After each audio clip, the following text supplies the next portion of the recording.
اعوذ باللہ من الشیطان الرجیم بسم اللہ الرحمن الرحیم۔ سورہ نازعات آیات نمبر 27 تا 46 میں اس بات کی دلیل کہ اللہ کے لیے لوگوں کو دوبارہ پیدا کرنا ذرا بھی مشکل نہیں ہے، نافرمانوں کو اس دن جس انجام سے سابقہ پیش آئے گا اس کا بیان۔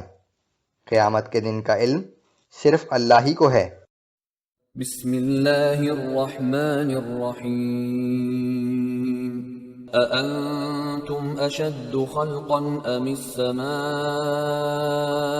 بَنَاهَا۔ کیا تم لوگوں کو دوبارہ پیدا کرنا زیادہ مشکل ہے یا اس آسمان کو جسے اللہ نے بنایا؟ رفع سمكها فسواها وأغطش ليلها وأخرج ضحاها۔ اس کی چھت کو بلند کیا، پھر اسے درست کر کے اس کا توازن قائم کیا، اور اس کی رات کو تاریک اور اس کے دن کو روشن بنایا۔ والأرض بعد ذلك دحاها۔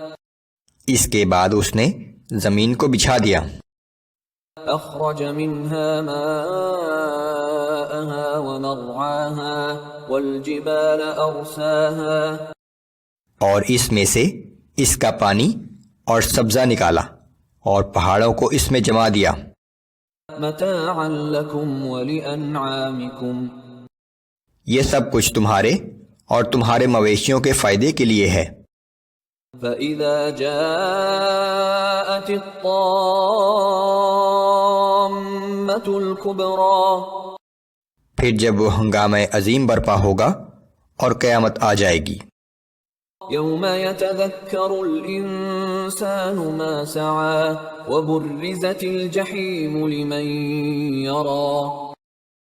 اس دن انسان اپنے کیے ہوئے اعمال کو یاد کرے گا اور دیکھنے والوں کے سامنے جہنم کو ظاہر کر دیا جائے گا۔ فَأَمَّا مَنْ طَغَى وَآثَرَ الْحَيَاةَ الدُّنْيَا فَإِنَّ الْجَحِيمَ هِيَ الْمَأْوَى۔ پھر جس شخص نے سرکشی کی ہوگی اور دنیا کی زندگی کو آخرت پر ترجیح دی ہوگی تو یقیناً اس کا ٹھکانہ جہنم ہی ہوگا۔ وَأَمَّا مَنْ خَافَ مَقَامَ رَبِّهِ وَنَهَى النَّفْسَ عَنِ الْهَوَى فَإِنَّ الْجَنَّةَ هِيَ الْمَأْوَى۔ لیکن جو شخص قیامت کے دن اپنے رب کے سامنے کھڑے ہونے سے ڈرتا رہا اور نفس کو بری خواہشات سے باز رکھا تو یقیناً اس کا ٹھکانہ جنت ہی ہوگا۔ يَسْأَلُونَكَ عَنِ السَّاعَةِ أَيَّانَ مُرْسَاهَا۔ اے پیغمبر صلی اللہ علیہ وآلہ وسلم، یہ لوگ آپ سے قیامت کے بارے میں پوچھتے ہیں کہ اس کا وقوع کب ہوگا۔ فِيمَ أَنْتَ مِنْ ذِكْرَاهَا۔ اس کا وقت بیان کرنے سے آپ کا کیا تعلق؟ إِلَى رَبِّكَ مُنْتَهَاهَا۔ اس معاملے کا علم تو صرف آپ کے رب ہی کے پاس ہے۔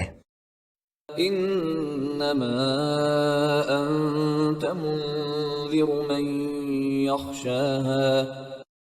آپ کا کام تو ہر اس شخص کو خبردار کر دینا ہے جو قیامت سے ڈرتا ہے۔ كَأَنَّهُمْ يَوْمَ يَرَوْنَهَا لَمْ يَلْبَثُوا إِلَّا عَشِيَّةً أَوْ ضُحَاهَا۔ جس دن یہ لوگ اسے دیکھیں گے تو یہ خیال کریں گے کہ گویا دنیا میں صرف ایک شام یا ایک صبح ہی رہے تھے۔